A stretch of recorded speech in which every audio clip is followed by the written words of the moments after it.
Hi, Fergie. How you doing? Have you ever wondered what it's like to own your own factory farm? With Rare's 2006 game Viva Pinata, you don't have to wonder anymore. Viva Pinata is an absolutely mind-bogglingly addictive farming and monster collection simulation game.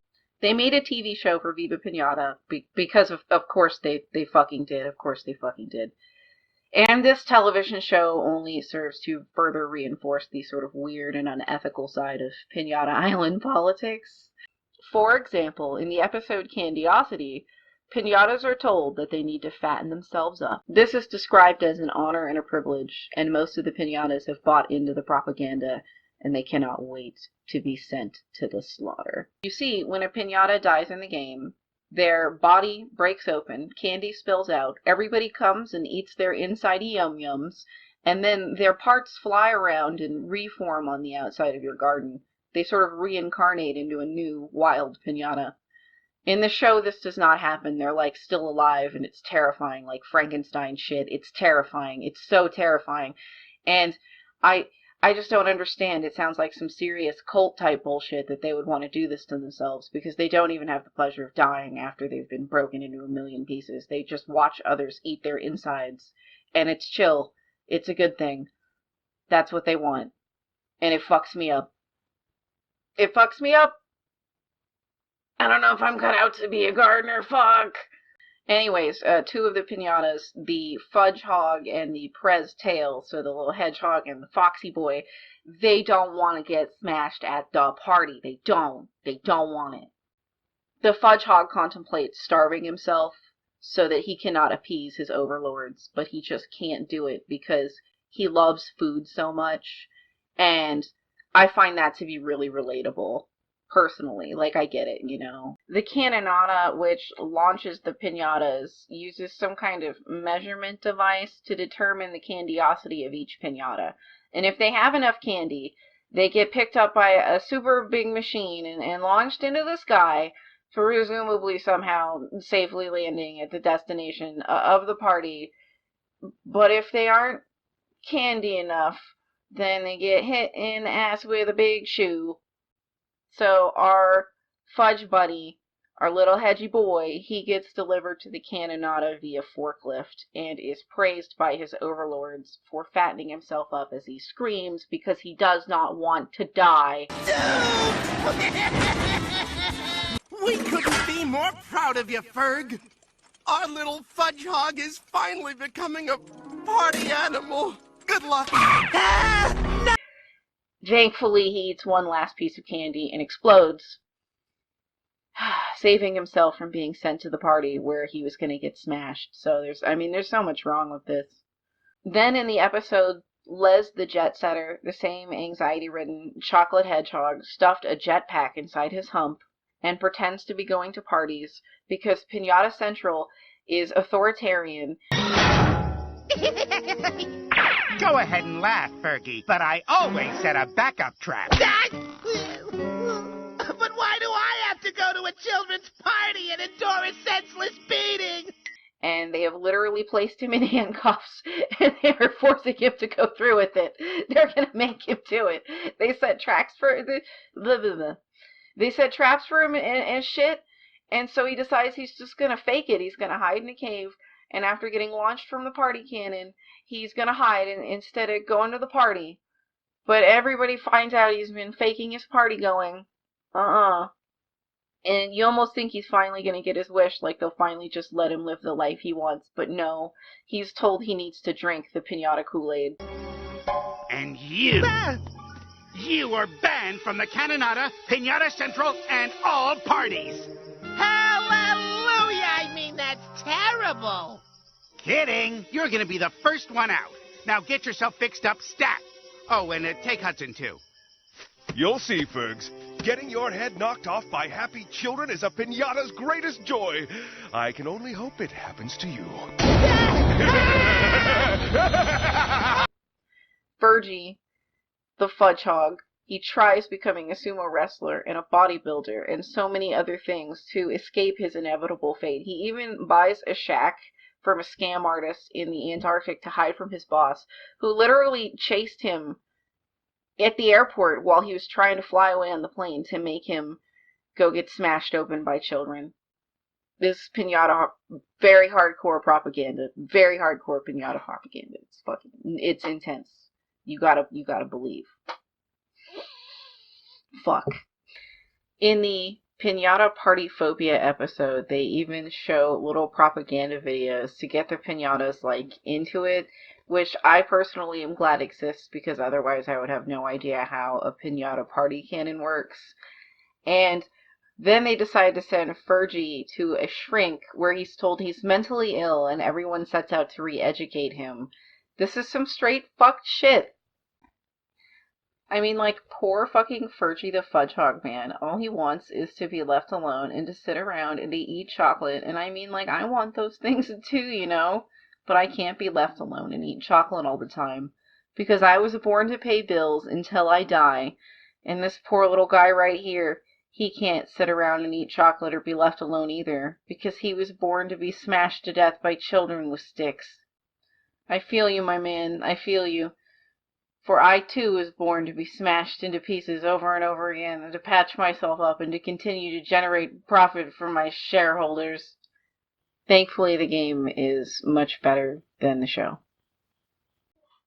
The game starts you off with a small plot of land, a shovel, a water bucket, and a journal that Jardinero and his daughter Leafos give you. The garden used to belong to him, but now it belongs to you. Incidentally, for the same reason that Jardinero is in a wheelchair. Now, I know those things don't seem connected, but I am going to connect them, because the main plot of the game, attract and romance new pinatas, is simple. The lore of the game is a little harder to explain. They chose to depict the animals breeding in the game as dancing, so that the game was rated for younger audiences. But the dancing in the game at times is kind of lewd.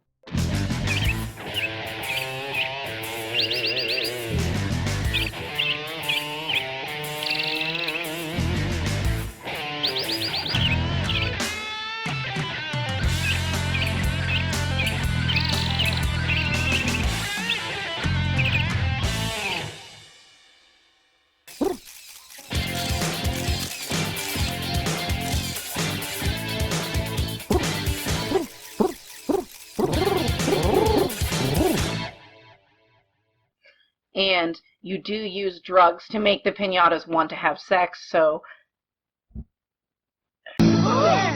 What's this one called, dude? The Stick 3000. It's the stick of choice to get beaten open with at parties now. Nice whiz! Excellent craftsmanship. Who wants to totally go to town on me with it? Do we have to test it in my garden? I'm gonna get nightmares.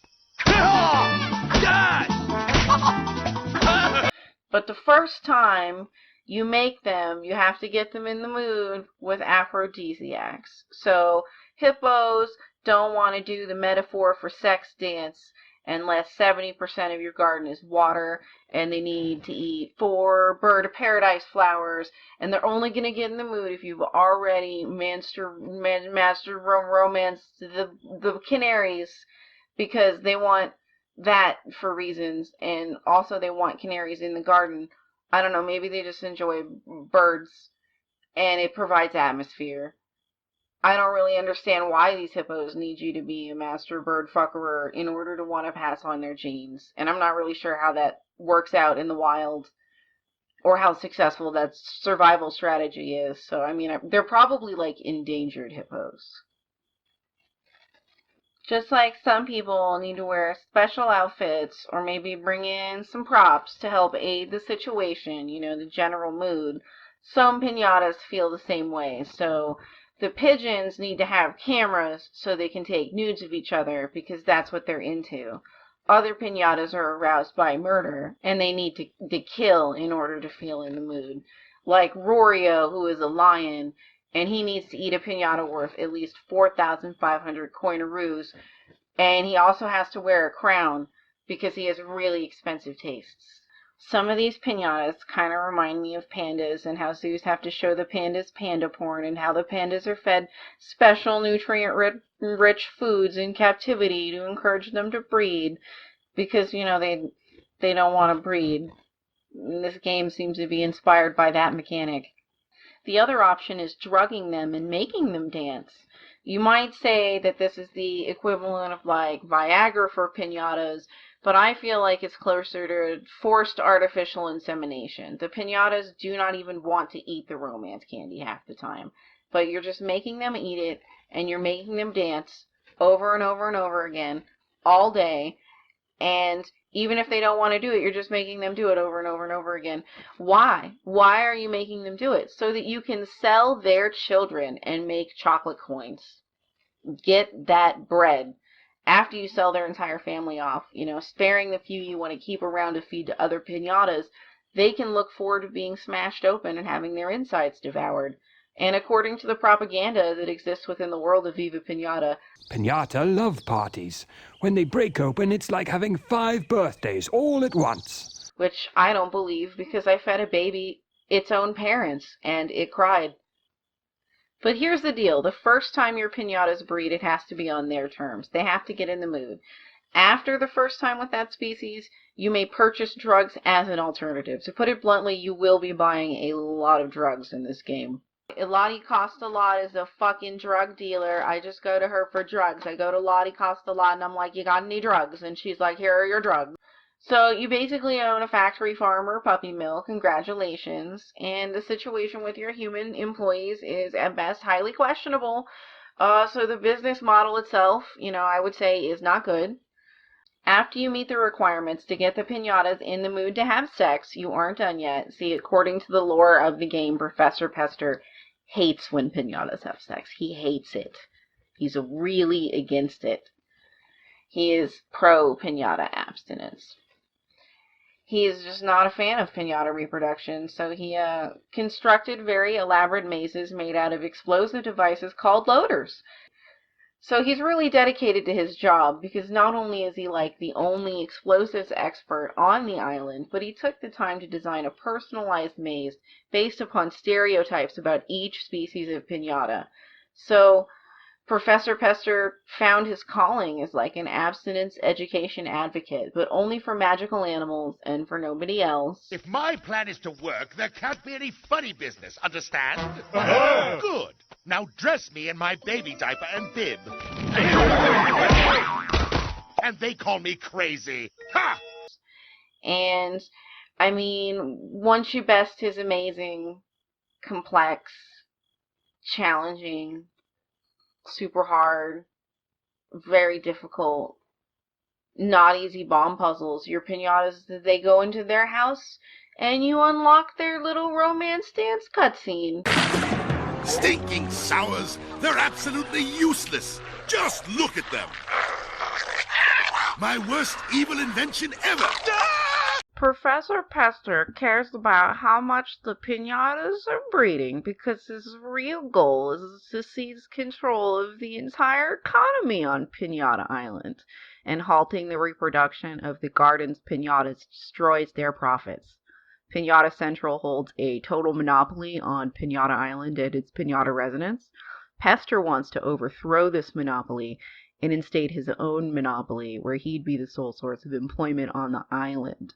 So his true goal is being like the capitalist overlord of all of the Pinata Island. Will you make me party ready, Mommy? Please! He says this in his own words on the show, stating that he experimented on normal working class piñata by feeding them sour candy, which transformed them into feral piñata. His goal was to produce obedient sour piñatas that would help him destabilize Pinata Central's hold on the island by damaging their economy. 1. I'll create piñatas that make only sour candy. 2. Under my control, they'll mix with regular piñatas on the island and get launched to parties. 3. Kids everywhere will be disgusted by the sourness, and no one will want piñatas anymore. Pinata Central will go belly up. 4. All the piñatas will be just hanging around, unemployed, all plumped and ready for capture by me. Ah, genius! He didn't account for his creations being uncooperative. With Professor Pester's hatred of large corporate authoritarian entities, you figure it'd be nice if he had a change of heart and became good. He's weird, But as long as he was good weird or like neutral weird, it would be fine. Bad weird is the problem, and he likes to come into your garden and smash your most valuable piñata. Soon my awful-tasting pets will sour the world. Pinata Central will be forced to shut down. And all the unemployed candy-filled pinatas will be mine for the taking.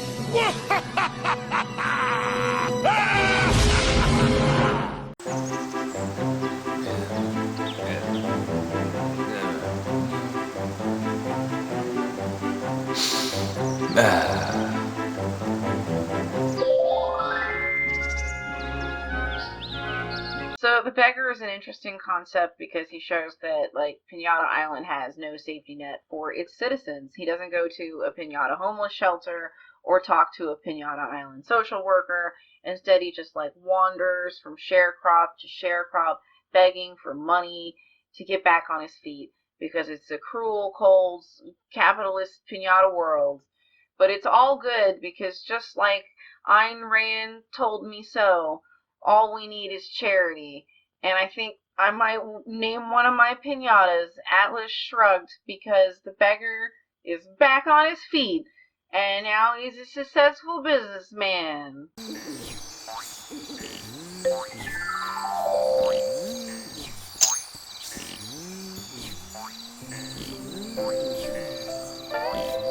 You're very generous indeed.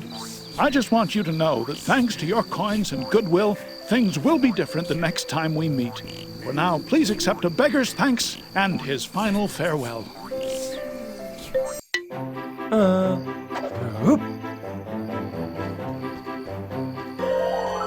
Ta-da!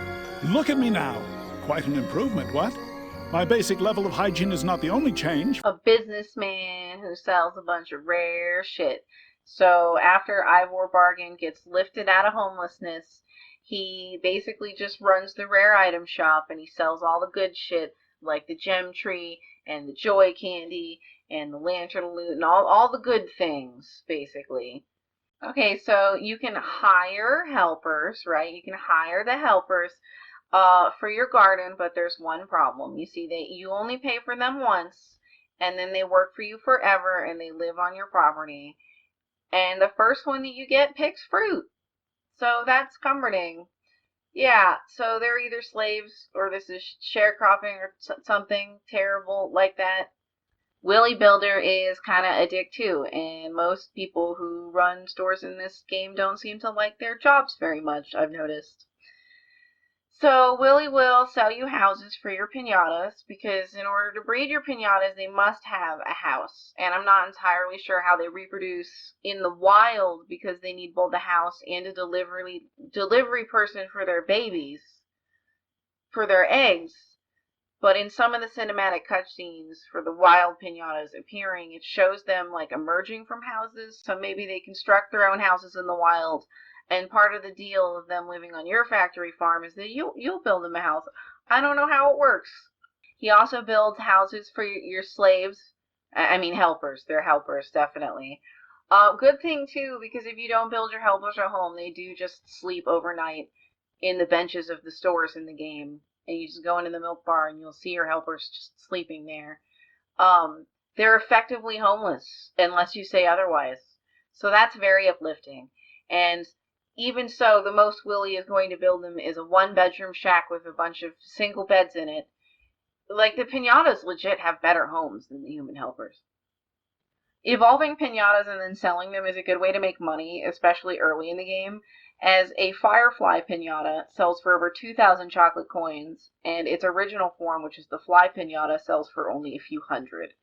So a tip for gaining experience really quickly is to master romance an unevolved piñata like the sparrows, which you get really early. Once you have 7 of them, you'll get the Master Romance Award. And then you can just evolve them all at one time and instantly get the Master Romance Award for the evolved species too, which means all you need to do is breed that species once and get all 3 variants to finish up the awards with the evolved species. Serupin has an interesting evolution, so it's the snake piñata. Technically, it's not so much that it changes, but its offspring changes. So you get the snakes to have the sexes, and then you wait for the egg to start bouncing. And when the egg bounces really big, like this, you whack it with your shovel, and you get a two-headed baby snake. And then when you breed the two-headed baby snakes, you gotta wait for the egg to do the same bouncy bounce thing, and then you whack it, and you get a four-headed baby snake. You just have to get the piñatas to have sex 7 times, and that's how you get the Master Romancy Ribbon Awardy thing. You get an award for getting them to breed once, you get an award for getting them to breed 7 times, and then you get an award for making them different colors. You see, according to piñata historians, Jardinero was the best gardener on all of the Piñata Island, and he met a woman whose name was Mother, and she was a sailor, and they had some children.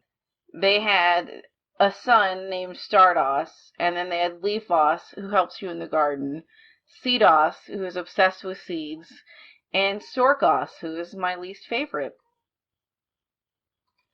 Storkos' actual backstory that I'm not making up is that she was taught to read by sailors who loved comic books, and she wanted to be a superhero like the ones in the comic books. And all the piñatas up until that point had to travel to a place called Egg Mountain in order to get their babies. So they would do the romance dance, and then an egg would manifest itself somehow at the top of Egg Mountain, and they would have to have a fucking journey to Egg Mountain to get their egg.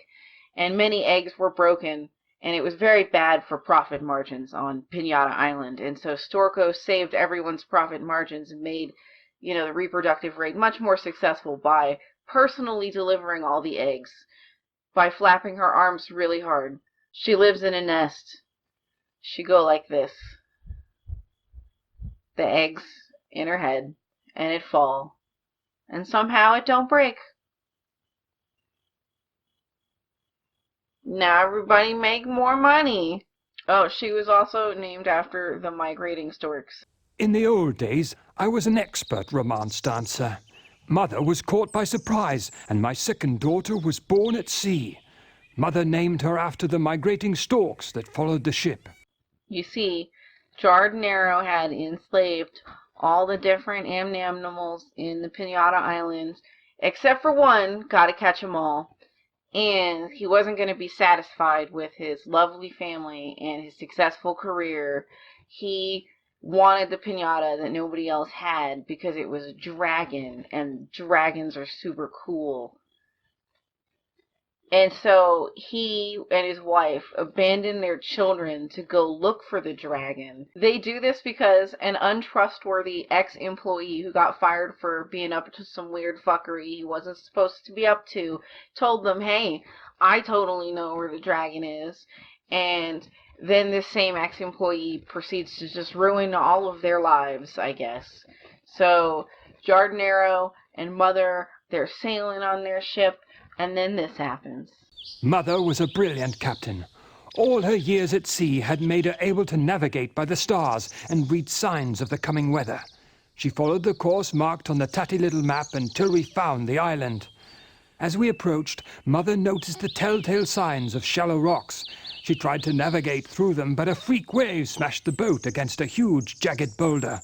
I fell overboard, and Mother, clinging to the boat, was swept back out to sea. I'm a tough old boot, though, and I made it to safety, stranded on the beach of the strange island. I was sure Mother would be fine. She really is an expert sailor.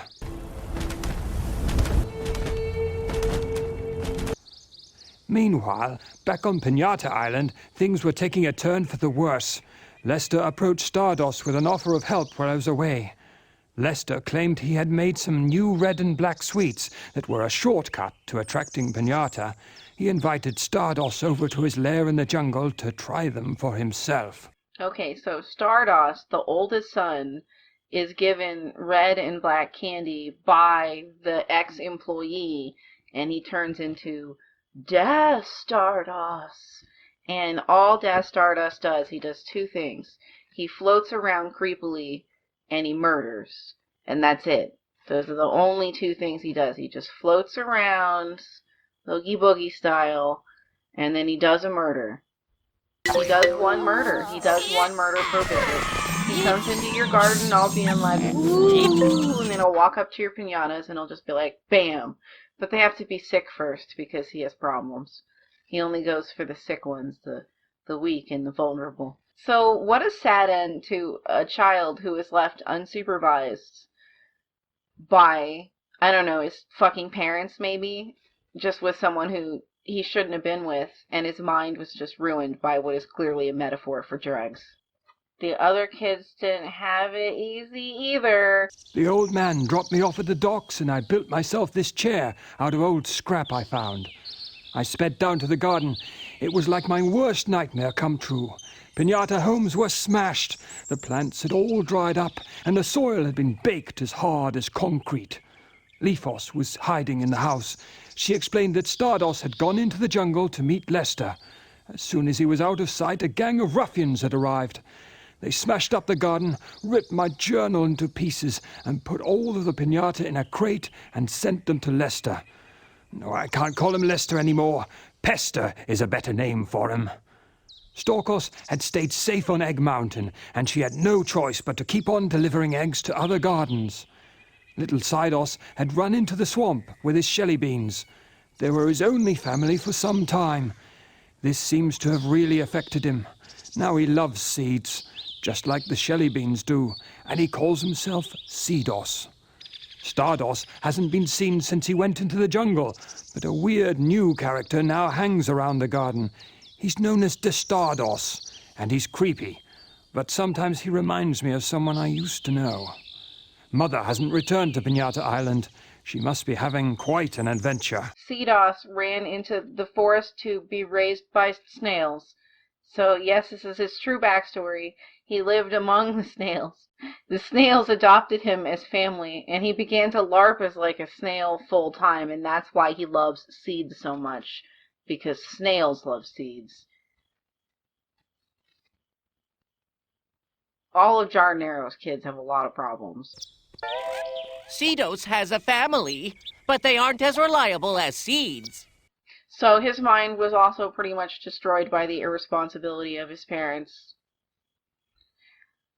Lifos did the only reasonable thing, and she hid in the house with the doors locked until her dad came home. She's the only person in the family who makes good decisions, and that's why she's the least damaged child, you know. It makes more sense now that I think about it, because she is the most functional adult in the family by a fairly large margin. One of them lives in a nest, and the other one lives with snails. During the entire garden-ruining, sun mind-destroying, going to live amongst the snails nonsense, Storkos claims that she had no choice but to keep delivering eggs. Really? Are you sure about that? Because clearly Professor Pester didn't need to destroy her mind if she's willing to put the profit margins of factory farming islands above the safety of her family. She was probably already of questionable moral soundness, and she's supposed to be a superhero. And where was Jardinero? Where was he when his children's minds were being destroyed? He was washed up on the shore, his legs were broken, and he was unable to walk, and he tells this man, hey, my family is in danger, and the dude is like, I'm old, please stay and talk to me. And I know you're going through some shit or whatever, but I need companionship more than you need to know your children are alive. And then he's like, okay, I'll stay. Sure.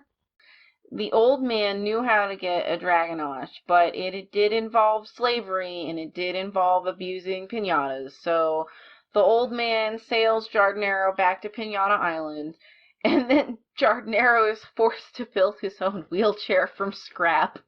What kind of brutal world is Viva Pinata? Pinata Island is awful. This poor man with his broken legs is like, here, let me just make my own wheelchair so I can get home. Whoosh. Professor Pester was really mad at his ex-boss, so, like, totally reasonable guy, he poisoned his boss's son with candy that was tainted. The same stuff he uses to make the sour pinatas, which come in and fuck up your garden. So you getting the Dragonosh triggers the last entry in the story, but it resolves nothing. His children are at best dysfunctional and at worst murderers, and the society they live in seems to be at large and utterly ruthless, just like Ayn Rand's capitalist fantasy. As old man Jardinero said, that Diggerling guy found a dragon egg in the ground. And it just so happens that no matter where you build a mine, or how many mines you build, Pinata Island law dictates that every single garden has one dragon egg in it. One dragon egg. So if you have 8 gardens on your profile, you can have 8 dragons, because that's how it do in the game. It's an expensive building. You gotta build a mine to get the dragon, and it is a 16,500 a chocolate coin. You can send 2 kinds of workers into the mine. The first is a human slave, a diggerling, who comes with a little pickaxe. And like all the other human sharecrop servant things that you can purchase, he is just a nameless, faceless automaton who will work all day, and then at night he will sleep. But in order to get the dragon egg, you gotta know that he's not the right slave to choose. No, you need a canary, and you need to put a gas mask on it, because this game has that kind of sense of humor, and they want to remind you that canaries used to die in mines all the time, I guess. So that's who you gotta send down there. And then the canary will find an egg. So periodically the game will interrupt your fun gardening simulation to show you the horrible cutscenes that have worse graphics than the actual gameplay. And these are supposed to be your reward for achieving shit in the game. But, Viva Pinata is like perfect for late night peaceful gameplay. It's perfect for like smoking weed and falling asleep to it because it's bright and colorful and happy, and it's only approved upon by recreational drugs, as long as you don't think about it anyway. It's great for those things. But these little cutscenes, they just keep happening, and they just keep happening, and they just keep interrupting your gameplay, and it really takes you out of the mood. They're awful.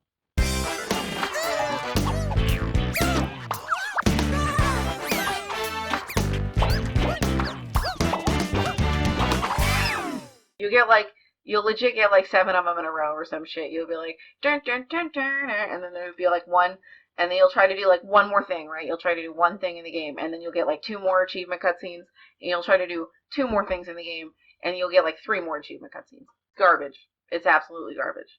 Mostly, I love Viva Pinata. Mostly, but not completely. See, it's perfect for when you want to relax and you just want to do something that's easy. You don't have to think too much about it.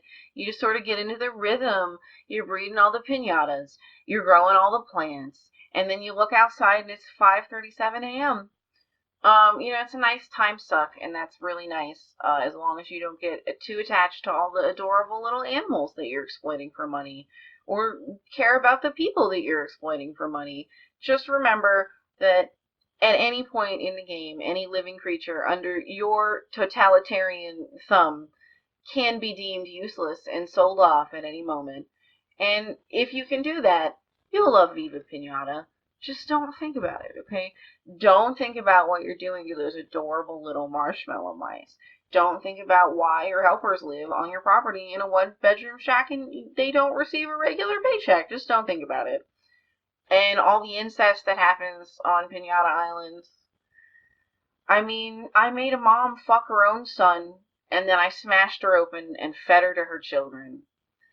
Don't think about how sometimes piñatas are found crying in your garden. Don't think about how the game is programmed to allow helpers, which are human slaves, to have the ability to get sad and run away. That's a choice the developers made. It's kind of fucked up that you can do things in the game like buy a pet piñata from the pet store with the sole intention of having it get murdered to attract new piñatas to your gardens. Like, comment, and subscribe. Hit the bell notification and hit the bell notification. Hit the algorithm. Do it. Comment for the algorithm. I do hope you appreciate the thing. click the thing, like the thing, subscribe to the thing, the bell, click the bell, and thank you for watching the video. That was quite long. No, it's just fucking talking. Subscribe. Like, comment, subscribe, hit the bell. I need validation. I'm alone. I'm poor. Someone please love me. Help, I have a Pokemon tattoo. I'm not good at being alone. I make bad decisions.